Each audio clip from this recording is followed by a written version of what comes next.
This is the best football show. I'm Brian Baldinger. I'm here daily talking about what I've just gleaned, seen, watched, studied in the film room here on the third floor at NFL Films. Week 7 is almost in the books. We've got 2 Monday night games tonight, 2 important games tonight. We'll see if what the Chargers can do. We'll see that big tilt between Baltimore and Tampa. We'll talk about that tomorrow for sure. But let's just get to it. Week 7. I'm Brian Baldinger at Baldy NFL. You can follow me. I've got a bunch of videos out there on Twitter and Instagram and TikTok right now and YouTube. You can download this free Odyssey app wherever you get your apps, wherever you get your podcast from. You can like it and subscribe to it. But let's get to it. Let's just look. I just was in San Francisco yesterday, talking to Tom Brady before the game. Just talk about actually both those quarterbacks out there. I'm going to get to that game later, but it was interesting just talking to Tom. So I haven't slept at all. I took the red eye back. I've been in the film room since I got here at 7 this morning. Let's get to the Eagles and the Giants, because it was the return of the revenge of Saquon Barkley against his former team, the New York Giants. And boy, did he pay him back.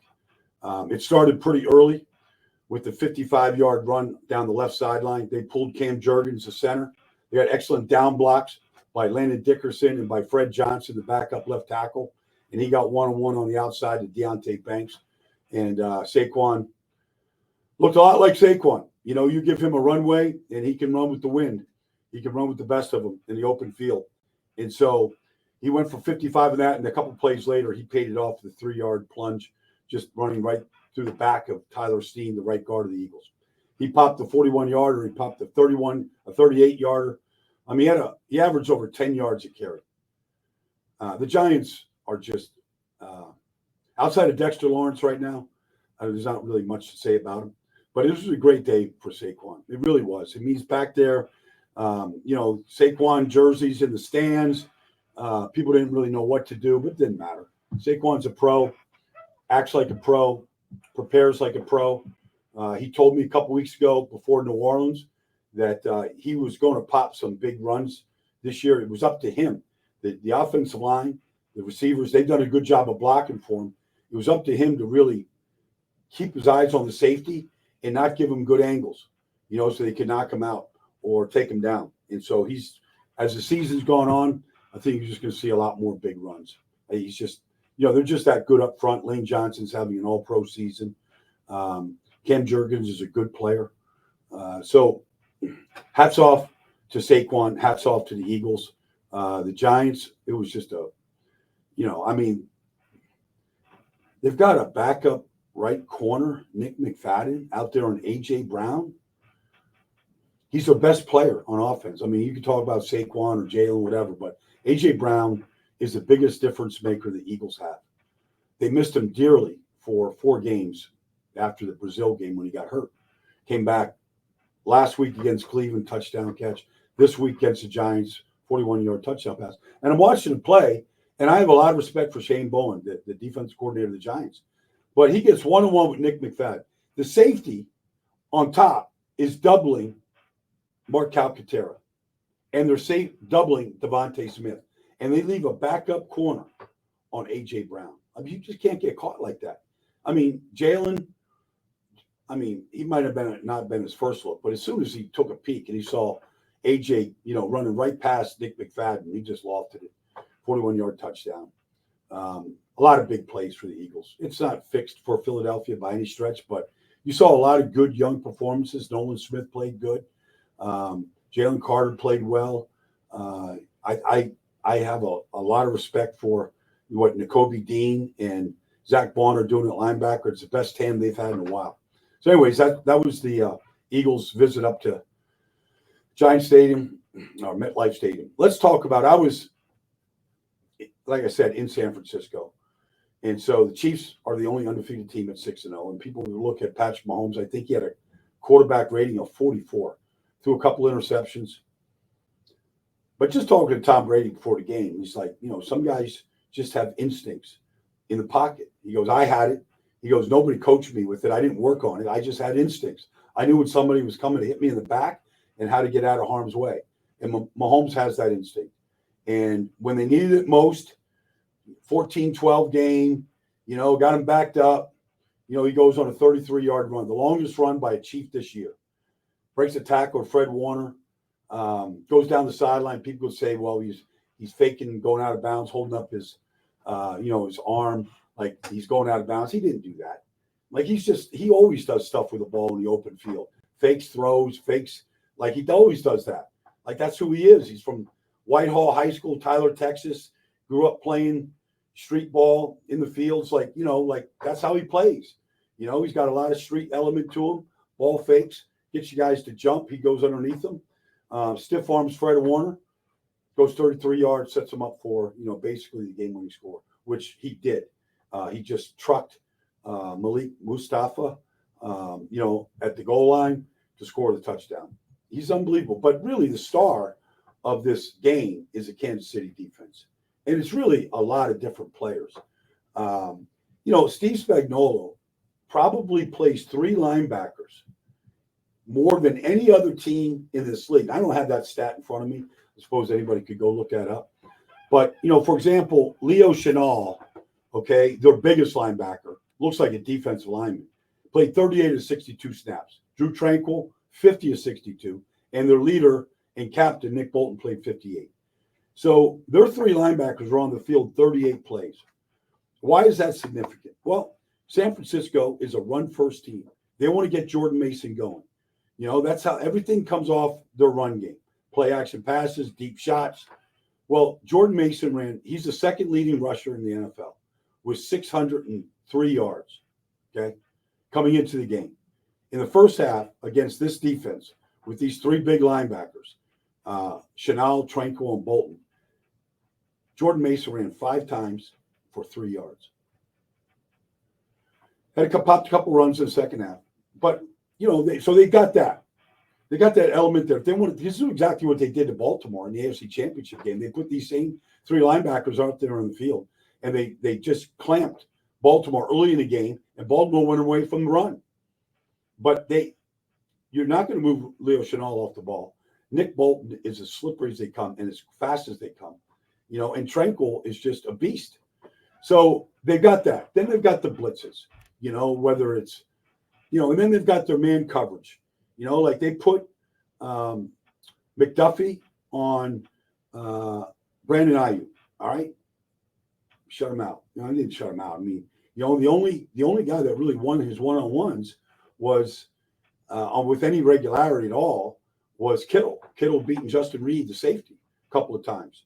Some good, but the quarterback really struggled. Really struggled. I mean, I don't know what these. They lost. Basically, Deebo Samuel early in the game, he was some kind of illness. We knew it before the kick, and it really was a non-factor and left the game in the first quarter. Obviously, Ayuk went down with a big hit from Jahmyr Connor in the middle of the field. Doesn't look good for him.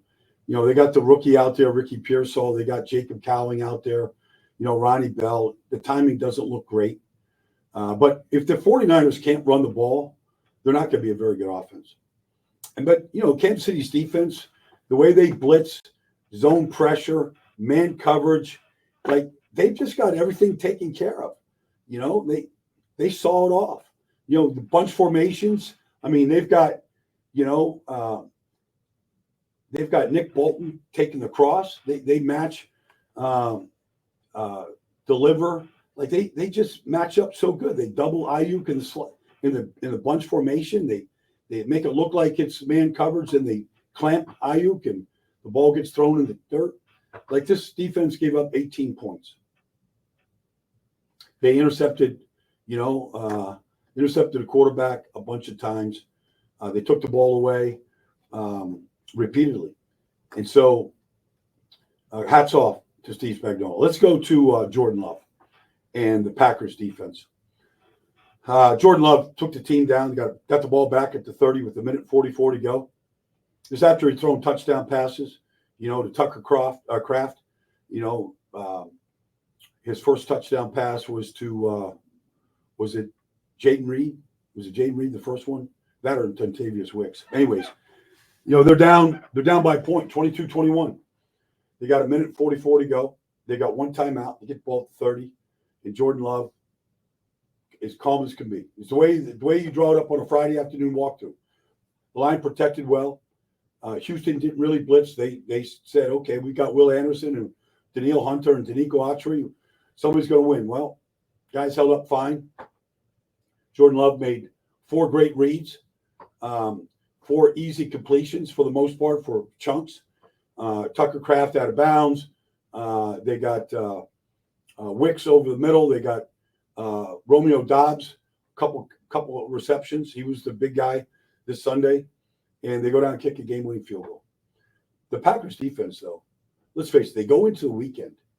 They lead the league in takeaways with 17 takeaways in the first 6 games. Now, they didn't get any on Sunday. But you have to look at their safeties, all right? They go and pay big money for Xavier McKinney. He leads the league with 5 interceptions. They draft 3 safeties, and 2 of them are playing a lot. Evan Williams played every snap. The rookie out of Oregon, 4th-round pick out of Oregon. And Javon Bullard, he was a 2nd-round pick, and he plays in the slot. They play 3 safeties. So McKinney, Williams, and Keyshawn Nixon played every snap, and they're really good on the back end. They just don't give you anything. You know, they tackle well. They play the game with savvy. And on 3rd downs, they broke down the Texans' protections repeatedly and got Xavier McKinney on a safety blitz off the edge. You know, 3rd down, the Texans are in field goal range. And down goes C.J. Stroud for a 10-yard loss. Hats off to what Packers defense is doing. Let's go to Jahmyr Gibbs in Detroit. What a game up in U.S. Bank Stadium. And let's face it, Jared Goff in the last 3 games, and these stats are all over the place now. In the last 3 games, he's missed a grand total of 10 passes. Like, he's on fire. He can't miss. And, you know, they played without their starting right guard, Kevin Zeitler, who's a great player. Didn't skip much of a beat.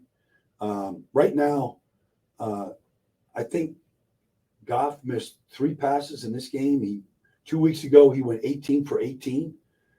He's literally on fire. But Jahmyr Gibbs, whether you're handing it off to him right now or throwing it to him or asking him to block, he is just a dynamic player. I know David Montgomery sets the table. He was banged up a little bit, but came back. And he did lose a fumble in the game. Lost a costly fumble. Josh Metellus popped one out and was picked up, run back for a touchdown. So it was, you know, it cost him one, but they're not going to go away from David Montgomery. They got a great 1-2 punch. But Gibbs, over 100 yards rushing, great in the receiving game, check down game, all-around player. Let's go to the Steelers defense, because starting with Beanie Bishop's interception in the final minute and a half of the first half, with the Jets up 15-6, they completely shut the Jets out in the second half. And they made him look bad doing it. They pressured Rodgers. They didn't give up any runs. They got him off the field on 3rd downs. They blocked a field goal attempt. Peyton Wilson, the rookie out of North Carolina State, led him with 9 tackles. Deshaun Elliott, a free agent pickup, who leads the team in tackles through 7 games, had 6 more tackles, a couple of negative, tackles behind the line of scrimmage. TJ's doing his thing. Cam Hayward, like they played, and Highsmith really showed up, beat Tyron Smith a couple times clean off the edge. Defense really showed up. But no points given up by the Steelers against this Aaron Rodgers offense, and it's his offense, for 35 minutes. They took 9 shots to Devontae Adams. He caught 3 passes. 3 passes for like 40 yards. The timing wasn't good. Aaron Rodgers wasn't good again. But credit to Steelers defense. And we'll get to Russell Wilson. Let me save that for another time. We'll get to Russell, because that deserves a little bit more time, what he did, because he got the ball to George Pickens. He had his best game. Pickens caught his first touchdown pass from Russell. First touchdown pass for Russell was to Pickens. He got their best player involved. And he did a great job. He had to get the rust off. It wasn't a great start, but he really got into rhythm. And I'm going to break it down for you tomorrow. We'll get to Russell tomorrow for sure. But look, that's kind of the overview here today. If I sound a little tired, a little hoarse, might be because I didn't sleep. That's all right.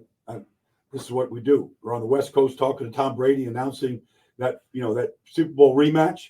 I can't wait to get back here and start watching these games. I didn't want to miss anything. So just catching up right now. I'll come back here tomorrow. We'll do more of this tomorrow, and we'll look at these Monday night games and quite a few more games that I haven't gotten to yet that deserve that sort of attention. Thanks for joining me on the Best Football Show. Look forward to talking to everybody tomorrow.